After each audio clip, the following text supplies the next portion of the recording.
দয়াময় পরম দয়ালু আল্লাহর নামে শুরু করছি। সূরা কাহফ ১১০ আয়াত ১২ রুকু মক্কি সূরা। সমস্ত প্রশংসা আল্লাহরই, যিনি তাহার বান্দার প্রতি এই কিতাব অবতীর্ণ করিয়াছেন এবং উহাতে তিনি বক্রতা রাখেন নাই। ইহাকে করিয়াছেন সুপ্রতিষ্ঠিত তাহার কঠিন শাস্তি সম্পর্কে সতর্ক করিবার জন্য এবং মুমিনগণ যাহারা সৎকর্ম করে তাহাদিগকে এই সুসংবাদ দিবার জন্য যে তাহাদের জন্য আছে উত্তম পুরস্কার, যাহাতে তাহারা হইবে চিরস্থায়ী, এবং সতর্ক করিবার জন্য উহাদিগকে যাহারা বলে যে আল্লাহ সন্তান গ্রহণ করিয়াছেন। এই বিষয়ে উহাদের কোনো জ্ঞান নাই এবং উহাদের পিতৃপুরুষদেরও ছিল না। উহাদের মুখ নিঃসৃত বাক্য কি সাংঘাতিক! উহারা তো কেবল মিথ্যাই বলে। উহারা এই বাণী বিশ্বাস না করিলে সম্ভবত উহাদের পিছনে ঘুরিয়া তুমি দুঃখে আত্মবিনাশী হইয়া পড়িবে।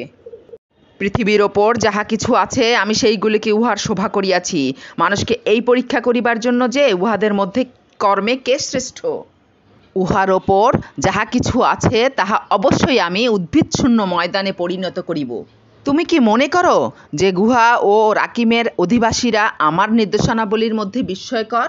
যখন যুবকরা গুহায় আশ্রয় লইল তখন তাহারা বলিয়াছিল, হে আমাদের প্রতিপালক, তুমি নিজ হইতে আমাদিগকে অনুগ্রহ দান করো এবং আমাদের জন্য আমাদের কাজকর্ম সঠিকভাবে পরিচালনার ব্যবস্থা করো। অতঃপর আমি উহাদিগকে গুহায় কয়েক বৎসর ঘুমন্ত অবস্থায় রাখিলাম। পরে আমি উহাদিগকে জাগরিত করিলাম, জানিবার জন্য যে দুই দলের মধ্যে কোনটি উহাদের অবস্থিতিকাল সঠিকভাবে নির্ণয় করিতে পারে। আমি তোমার নিকট উহাদের বৃত্তান্ত সঠিকভাবে বর্ণনা করিতেছি। উহারা ছিল কয়েকজন যুবক, উহারা উহাদের প্রতিপালকের প্রতি ঈমান আনিয়াছিল এবং আমি উহাদের সৎপথে চলার শক্তি বৃদ্ধি করিয়াছিলাম এবং আমি উহাদের চিত্ত দৃঢ় করিয়া দিলাম। উহারা যখন উঠিয়া দাঁড়াইল তখন বলিল, আমাদের প্রতিপালক, আকাশমণ্ডলীয় পৃথিবীর প্রতিপালক, আমরা কখনোই তাহার পরিবর্তে অন্য কোনো ইলাহকে আহ্বান করিব না। যদি করিয়া বসি তবে উহা অতিশয় গর্হিত হইবে। আমাদেরই এই স্বজাতিগণ তাহার পরিবর্তে অনেক ইলাহ গ্রহণ করিয়াছে। ইহারা এই সমস্ত ইলাহ সম্বন্ধে স্পষ্ট প্রমাণ উপস্থিত করে না কেন যে আল্লাহ সম্বন্ধে মিথ্যা উদ্ভাবন করে তাহার অপেক্ষা অধিক জালিম আর কে? তোমরা যখন বিচ্ছিন্ন হইলে উহাদিগ হইতে ও উহারা আল্লাহর পরিবর্তে যাহাদের ইবাদত করে তাহাদিগ হইতে, তখন তোমরা গুহায় আশ্রয় গ্রহণ করো। তোমাদের প্রতিপালক তোমাদের জন্য তাহার দয়া বিস্তার করিবেন এবং তিনি তোমাদের জন্য তোমাদের কাজকর্মকে ফলপ্রসূ করিবার ব্যবস্থা করিবেন। তুমি দেখিতে পাইতে উহারা গুহার প্রশস্ত চত্বরে অবস্থিত। সূর্য উদয়কালে উহাদের গুহার দক্ষিণ পার্শ্বে হেলিয়া যায় এবং অস্তকালে উহাদিগকে অতিক্রম করে বাম পার্শ্ব দিয়া। এই সমস্ত আল্লাহর নিদর্শন। আল্লাহ যাহাকে সৎপথে পরিচালিত করেন সে সৎপথ প্রাপ্ত, এবং তিনি যাহাকে পথভ্রষ্ট করেন তুমি কখনো তাহার কোনো পথ প্রদর্শনকারী অভিভাবক পাইবে না।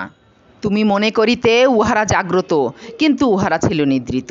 আমি উহাদিগকে পার্শ্ব পরিবর্তন করাইতাম ডান দিকে ও বাম দিকে, এবং উহাদের কুকুর ছিল সম্মুখের পা দুইটা গুহাধারে প্রসারিত করিয়া। তাকাইয়া উহাদিগকে দেখিলে তুমি পিছন ফিরিয়া পলায়ন করিতে ও উহাদের ভয়ে আতঙ্কগ্রস্ত হইয়া পড়িতে। এবং এইভাবেই আমি উহাদিগকে জাগরিত করিলাম, যাহাতে উহারা পরস্পরের মধ্যে জিজ্ঞাসাবাদ করে। উহাদের একজন বলিল, তোমরা কতকাল অবস্থান করিয়াছ? কেহ কেহ বলিল, আমরা অবস্থান করিয়াছি একদিন অথবা একদিনের কিছু অংশ। কেহ কেহ বলিল, তোমরা কতকাল অবস্থান করিয়াছ তাহা তোমাদের প্রতিপালকই ভালো জানেন। এখন তোমাদের একজনকে তোমাদের এই মুদ্রাসহ নগরে প্রেরণ করো, সে যেন দেখে কোন খাদ্য উত্তম ও উহা হইতে যেন কিছু খাদ্য লইয়া আসে তোমাদের জন্য। সে যেন বিচক্ষণতার সহিত কাজ করে ও কিছুতেই যেন তোমাদের সম্বন্ধে কাহাকেও কিছু জানিতে না দেয়। উহারা যদি তোমাদের বিষয় জানিতে পারে তবে তোমাদিগকে প্রস্তরাঘাতে হত্যা করিবে অথবা তোমাদিগকে উহাদের ধর্মে ফিরাইয়া লইবে, এবং সেক্ষেত্রে তোমরা কখনো সাফল্য লাভ করিবে না। এইভাবে আমি মানুষকে উহাদের বিষয়ে জানাইয়া দিলাম, যাহাতে তাহারা জ্ঞাত হয় যে আল্লাহর প্রতিশ্রুতি সত্য এবং কিয়ামতে কোনো সন্দেহ নাই। যখন তাহারা তাহাদের কর্তব্য বিষয়ে নিজেদের মধ্যে বিতর্ক করিতেছিল তখন অনেকে বলিল, উহাদের ওপর সৌধ নির্মাণ করো। উহাদের প্রতিপালক উহাদের বিষয়ে ভালো জানেন। তাহাদের কর্তব্য বিষয়ে যাহাদের মত প্রবল হইল তাহারা বলিল, আমরা তো নিশ্চয়ই উহাদের পার্শ্বে মসজিদ নির্মাণ করিব। কেহ কেহ বলিবে উহারা ছিল 3 জন, উহাদের চতুর্থটি ছিল উহাদের কুকুর, এবং কেহ কেহ বলিবে উহারা ছিল 5 জন, উহাদের ষষ্ঠটি ছিল উহাদের কুকুর, অজানা বিষয়ে অনুমানের ওপর নির্ভর করিয়া। আবার কেহ কেহ বলিবে উহারা ছিল 7 জন, উহাদের অষ্টমটি ছিল উহাদের কুকুর। বলো, আমার প্রতিপালকই উহাদের সংখ্যা ভালো জানেন, উহাদের সংখ্যা অল্প কয়েকজনই জানে। সাধারণ আলোচনা ব্যতীত তুমি উহাদের বিষয়ে তর্ক করিও না, এবং ইহাদের কাহাকেও উহাদের বিষয়ে জিজ্ঞাসাবাদ করিও না। কখনোই তুমি কোনো বিষয়ে বলিও না, আমি উহা আগামীকাল করিব, আল্লাহ ইচ্ছা করিলে এই কথা না বলিয়া। যদি ভুলিয়া যাও, তবে তোমার প্রতিপালককে স্মরণ করিও এবং বলিও, সম্ভবত আমার প্রতিপালক আমাকে ইহা অপেক্ষা সত্যের নিকটতর পথ নির্দেশ করিবেন। উহারা উহাদের গুহায় ছিল 300 বৎসর, আরও 9 বৎসর। তুমি বলো, তাহারা কতকাল ছিল? তাহা আল্লাহই ভালো জানেন। আকাশমণ্ডলী ও পৃথিবীর অজ্ঞাত বিষয়ের জ্ঞান তাহারই। তিনি কত সুন্দর দ্রষ্টা ও শ্রোতা! তিনি ব্যতীত উহাদের অন্য কোনো অভিভাবক নাই। তিনি কাহাকেও নিজ কর্তৃত্বের শরিক করেন না। তুমি তোমার প্রতি প্রত্যাদিষ্ট তোমার প্রতিপালকের কিতাব হইতে পাঠ করিয়া শুনাও। তাহার বাক্য পরিবর্তন করিবার কেহই নাই। তুমি কখনোই তাহাকে ব্যতীত অন্য কোনো আশ্রয় পাইবে না। তুমি নিজেকে ধৈর্য সহকারে রাখিবে উহাদেরই সৎসঙ্গে, যাহারা সকাল ও বিসন্ধ্যায় আহ্বান করে উহাদের প্রতিপালককে তাহার সন্তুষ্টি লাভের উদ্দেশ্যে। এবং তুমি পার্থিব জীবনের শোভা কামনা করিয়া উহাদিগ হইতে তোমার দৃষ্টি ফিরাইয়া লইও না। তুমি তাহার আনুগত্য করিও না, যাহার চিত্তকে আমি আমার স্মরণে অমনোযোগী করিয়া দিয়াছি, যে তাহার খেয়াল খুশির অনুসরণ করে ও যাহার কার্যকলাপ সীমা অতিক্রম করে। বলো, সত্য তোমাদের প্রতিপালকের নিকট হইতে, সুতরাং যাহার ইচ্ছা বিশ্বাস করুক ও যাহার ইচ্ছা সত্য প্রত্যাখ্যান করুক। আমি জালিমদের জন্য প্রস্তুত রাখিয়াছি অগ্নি, যাহার বেষ্টনী উহাদিগকে পরিবেষ্টন করিয়া থাকিবে। উহারা পানীয় চাহিলে উহাদিগকে দেওয়া হইবে গলিত ধাতুর ন্যায় পানীয়, যাহা উহাদের মুখমণ্ডল দগ্ধ করিবে। ইহা নিকৃষ্ট পানীয়, আর জাহান্নাম কত নিকৃষ্ট আশ্রয়। যাহারা ঈমান আনে ও সৎকর্ম করে, আমি তো তাহার শ্রমফল নষ্ট করি না, যে উত্তমরূপে কার্য সম্পাদন করে। উহাদেরই জন্য আছে স্থায়ী জান্নাত, যাহার পাদদেশে নদী প্রবাহিত, সেথায় উহাদিগকে স্বর্ণকঙ্কণে অলঙ্কৃত করা হইবে। উহারা পরিধান করিবে সূক্ষ্ম ও পুরু রেশমের সবুজ বস্ত্র, ও তথায় সমাসীন হইবে সুসজ্জিত আসনে। কত সুন্দর পুরস্কার ও উত্তম আশ্রয়স্থল! তুমি উহাদের নিকট পেশ করো 2 ব্যক্তির উপমা। উহাদের একজনকে আমি দিয়াছিলাম 2টি দ্রাক্ষা উদ্যান, এবং এই 2টিকে আমি খরজুর বৃক্ষ দ্বারা পরিবেষ্টিত করিয়াছিলাম, ও এই 2-এর মধ্যবর্তী স্থানকে করিয়াছিলাম শস্যক্ষেত্র। উভয় উদ্যানই ফল দান করিত, এবং ইহাতে কোনো ত্রুটি করিত না। আর উভয়ের ফাঁকে ফাঁকে প্রবাহিত করিয়াছিলাম নহর, এবং তাহার প্রচুর ধন সম্পদ ছিল। অতঃপর কথা প্রসঙ্গে সে তাহার বন্ধুকে বলিল, ধন সম্পদে আমি তোমা অপেক্ষা শ্রেষ্ঠ, এবং জনবলে তোমা অপেক্ষা শক্তিশালী। এইভাবে নিজের প্রতি জুলুম করিয়া সে তাহার উদ্যানে প্রবেশ করিল। সে বলিল, আমি মনে করি না যে ইহা কখনো ধ্বংস হইয়া যাইবে। আমি মনে করি না যে কিয়ামত হইবে। আর আমি যদি আমার প্রতিপালকের নিকট প্রত্যাবৃত্ত হই, তবে আমি তো নিশ্চয়ই ইহা অপেক্ষা উৎকৃষ্ট স্থান পাইব। তদুত্তরে তাহার বন্ধু তাহাকে বলিল, তুমি কি তাহাকে অস্বীকার করিতেছ, যিনি তোমাকে সৃষ্টি করিয়াছেন মৃত্তিকা ও পরে শুক্র হইতে, এবং তাহার পর পূর্ণাঙ্গ করিয়াছেন মনুষ্য আকৃতিতে? কিন্তু তিনি আল্লাহ আমার প্রতিপালক, এবং আমি কাহাকেও আমার প্রতিপালকের শরিক করি না। তুমি যখন তোমার উদ্যানে প্রবেশ করিলে, তখন কেন বলিলে না, আল্লাহ যাহা চাহেন তাহাই হয়, আল্লাহর সাহায্য ব্যতীত কোনো শক্তি নাই। তুমি যদি ধনে ও সন্তানে আমাকে তোমা অপেক্ষা নিকৃষ্টতর মনে করো, তবে হয়তো আমার প্রতিপালক আমাকে তোমার উদ্যান অপেক্ষা উৎকৃষ্টতর কিছু দিবেন, এবং তোমার উদ্যানে আকাশ হইতে নির্ধারিত বিপর্যয় প্রেরণ করিবেন, যাহার ফলে উহা উদ্ভিদশূন্য ময়দানে পরিণত হইবে, অথবা উহার পানি ভূগর্ভে অন্তর্হিত হইবে, এবং তুমি কখনো উহার সন্ধান লাভে সক্ষম হইবে না। তাহার ফল সম্পদ বিপর্যয়ে বেষ্টিত হইয়া গেল, এবং সে উহাতে যাহা ব্যয় করিয়াছিল তাহার জন্য আক্ষেপ করিতে লাগিল।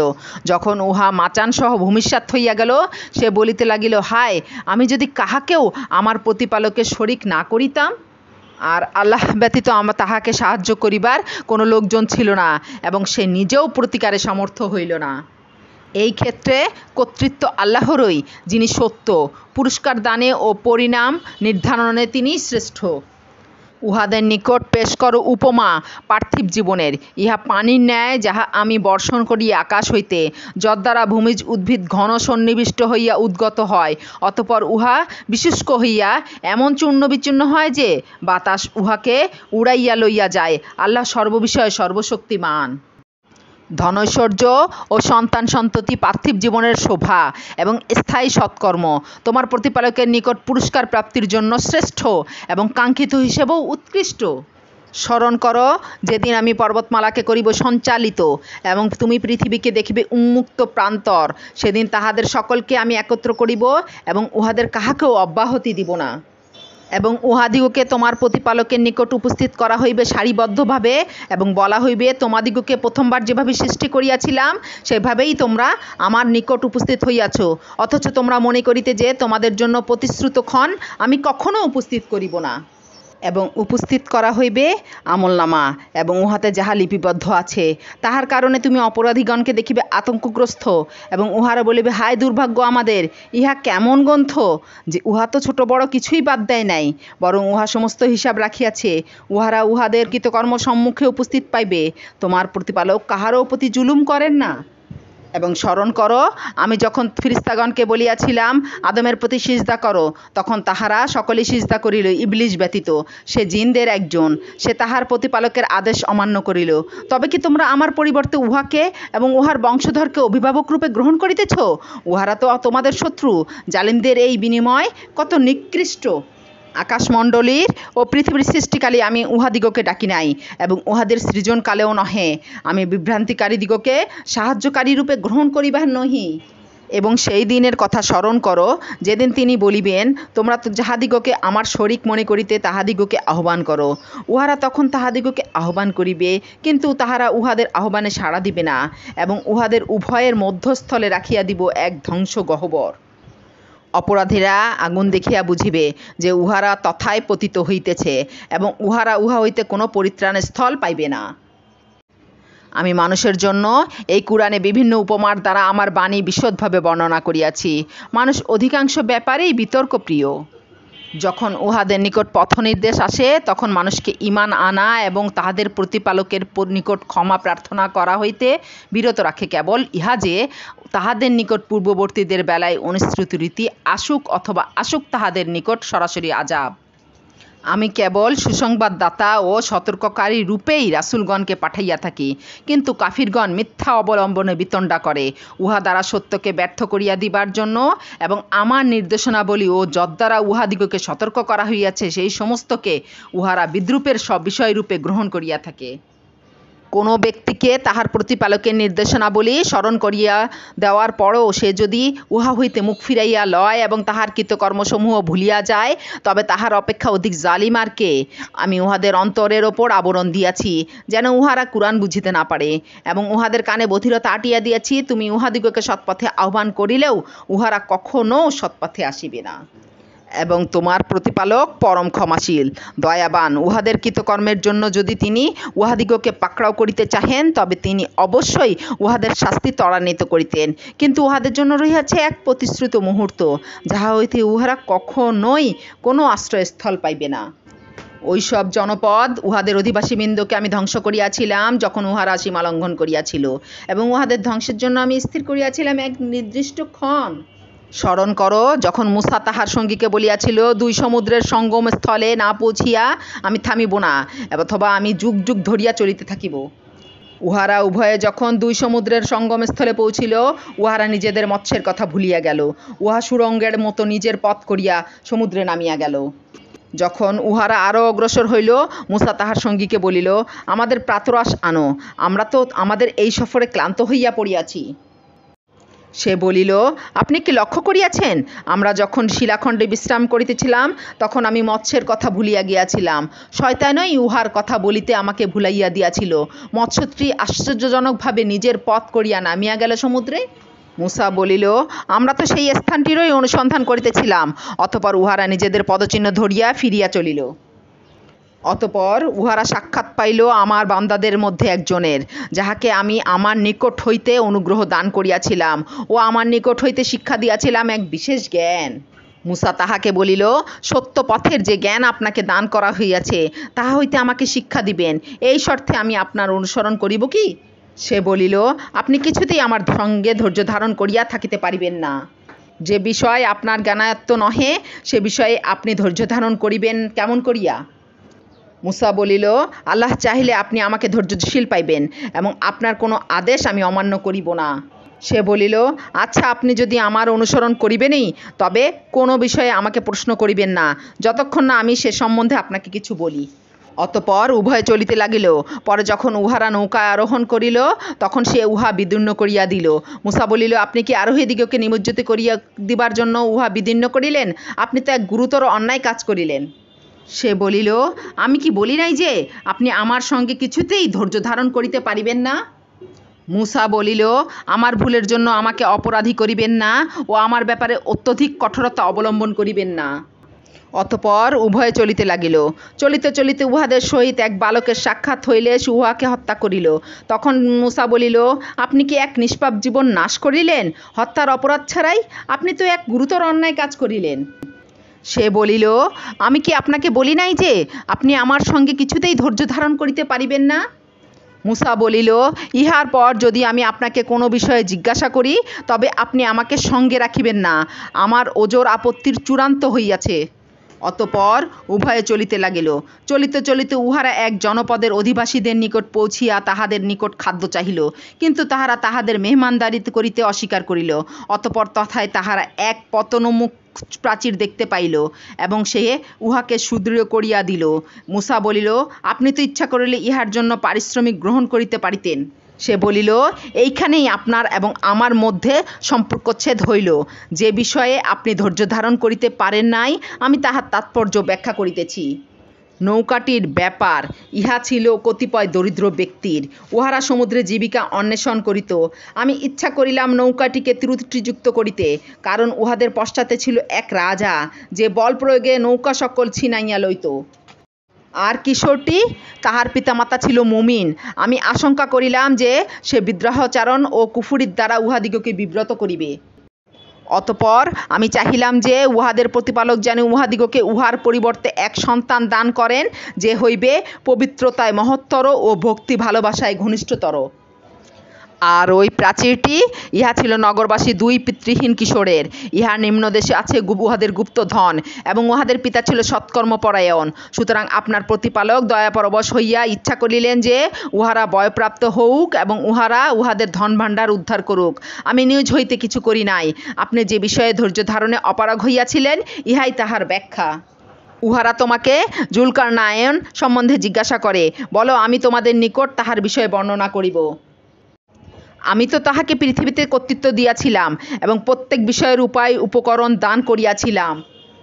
অতঃপর সে এক পথ অবলম্বন করিল। চলিতে চলিতে সে যখন সূর্যের অস্তগমন স্থানে পৌঁছিল তখন সে সূর্যকে এক পঙ্কিল জলাশয়ে অস্তগমন করিতে দেখিল এবং সে তথায় এক সম্প্রদায়কে দেখিতে পাইল। আমি বলিলাম, হে জুলকারনায়ন, তুমি ইহাদিগকে শাস্তি দিতে পারো অথবা ইহাদের ব্যাপারে সদয়ভাবে গ্রহণ করিতে পারো। সে বলিল, যে কেহ সীমা লঙ্ঘন করিবে আমি তাহাকে শাস্তি দিব। অতঃপর সে তাহার প্রতিপালকের নিকট প্রত্যাবর্তিত হইবে এবং তিনি তাহাকে কঠিন শাস্তি দিবেন। তবে যে ঈমান আনে ও সৎকর্ম করে তাহার জন্য প্রতিদান স্বরূপ আছে কল্যাণ, এবং তাহার প্রতি ব্যবহারে আমি নম্র কথা বলিব। আবার সে এক পথ ধরিল। চলিতে চলিতে যখন সে সূর্যোদয় স্থলে পৌঁছিল তখন সে দেখিল উহা এমন এক সম্প্রদায়ের ওপর উদয় হইতেছে যাহাদের জন্য সূর্যতাপ হইতে কোনো অন্তরাল আমি সৃষ্টি করি নাই। প্রকৃত ঘটনা ইহাই, তাহার নিকট যাহা কিছু ছিল আমি সম্যক অবগত আছি। আবার সে এক পথ ধরিল। চলিতে চলিতে সে যখন দুই পর্বত প্রাচীরের মধ্যবর্তী স্থলে পৌঁছিল তখন তথায় সে এক সম্প্রদায়কে পাইল যাহারা কোনো কথা বুঝিবার মতো ছিল না। উহারা বলিল, হে জুলকারনায়ন, ইয়াজুজ ও মাজুজ পৃথিবীতে অশান্তি সৃষ্টি করিতেছে। আমরা কি আপনাকে খরচ দিব যে আপনি আমাদের ও উহাদের মধ্যে এক প্রাচীর গড়িয়া দিবেন? সে বলিল, আমার প্রতিপালক আমাকে এই বিষয়ে যে ক্ষমতা দিয়াছেন তাহাই উৎকৃষ্ট। সুতরাং তোমরা আমাকে শ্রম দ্বারা সাহায্য করো, আমি তোমাদের ও উহাদের মধ্যস্থলে এক মজবুত প্রাচীর গড়িয়া দিব। তোমরা আমার নিকট লৌহপিণ্ডসমূহ আনয়ন করো। অতঃপর মধ্যবর্তী ফাঁকা স্থান পূর্ণ হইয়া যখন লৌহ স্তূপ 2 পর্বতের সমান হইল, তখন সে বলিল, তোমরা হাঁপড়ে দম নিতে থাকো। যখন উহা অগ্নিবৎ উত্তপ্ত হইল, তখন সে বলিল, তোমরা গলিত তাম্র আনয়ন করো, আমি উহা ঢালিয়া দেই ইহার ওপর। ইহার পর তাহারা উহা অতিক্রম করিতে পারিল না এবং উহা ভেদও করিতে পারিল না। সে বলিল, ইহা আমার প্রতিপালকের অনুগ্রহ। যখন আমার প্রতিপালকের প্রতিশ্রুতি পূর্ণ হইবে, তখন তিনি উহাকে চূর্ণ বিচূর্ণ করিয়া দিবেন, এবং আমার প্রতিপালকের প্রতিশ্রুতি সত্য। সেই দিন আমি উহাদিগকে ছাড়িয়া দিব এই অবস্থায় যে একদল আরেক দলের ওপর তরঙ্গের ন্যায় পতিত হইবে এবং সিংহায় ফুৎকার দেওয়া হইবে। অতঃপর আমি উহাদের সকলকেই একত্র করিব, এবং সেই দিন আমি জাহান্নামকে প্রত্যক্ষভাবে উপস্থিত করিব কাফিরদের নিকট, যাহাদের চক্ষু ছিল অন্ধ আমার নিদর্শনের প্রতি, এবং যাহারা শুনিতেও ছিল অক্ষম। যাহারা কুফরি করিয়াছে তাহারা কি মনে করে না যে তাহারা আমার পরিবর্তে আমার বান্দাদিগকে অভিভাবক রূপে গ্রহণ করিবে? আমি কাফিরদের আপ্যায়নের জন্য প্রস্তুত রাখিয়াছি জাহান্নাম। বলো, আমি কি তোমাদিগকে সংবাদ দিব কর্মে বিশেষ ক্ষতিগ্রস্তদের? উহারাই তাহারা পার্থিব জীবনে যাহাদের প্রচেষ্টা পণ্ড হয়, যদিও তাহারা মনে করে যে তাহারা সৎকর্মই করিতেছে। উহারাই তাহারা যাহারা অস্বীকার করে উহাদের প্রতিপালকের নির্দেশনাবলী ও তাহার সহিত উহাদের সাক্ষাতের বিষয়, ফলে উহাদের কর্ম নিষ্ফল হইয়া যায়। সুতরাং কিয়ামতের দিন উহাদের জন্য ওজনের কোনো ব্যবস্থা রাখিব না। জাহান্নাম ইহাই উহাদের প্রতিফল, যেহেতু উহারা কুফরি করিয়াছে এবং আমার নির্দেশনাবলী ও রাসূলগণকে গ্রহণ করিয়াছে বিদ্রূপের বিষয়স্বরূপ। যাহারা ঈমান আনে ও সৎকর্ম করে তাহাদের আপ্যায়নের জন্য আছে ফিরদাউসের উদ্যান। সেথায় উহারা স্থায়ী হইবে, উহা হইতে স্থানান্তর কামনা করিবে না। বলো, আমার প্রতিপালকের কথা লিপিবদ্ধ করিবার জন্য সমুদ্র যদি কালি হয়, তবে আমার প্রতিপালকের কথা শেষ হইবার পূর্বেই সমুদ্র নিঃশেষ হইয়া যাইবে। আমরা ইহার সাহায্যার্থে ইহার অনুরূপ আরও সমুদ্র আনিলেও। বলো, আমি তো তোমাদের মতো একজন মানুষই। আমার প্রতি প্রত্যাদেশ হয় যে তোমাদের ইলাহ একমাত্র ইলাহ। সুতরাং যে তাহার প্রতিপালকের সাক্ষাৎ কামনা করে সে যেন সৎকর্ম করে ও তাহার প্রতিপালকের ইবাদতে কাহাকেও শরিক না করে।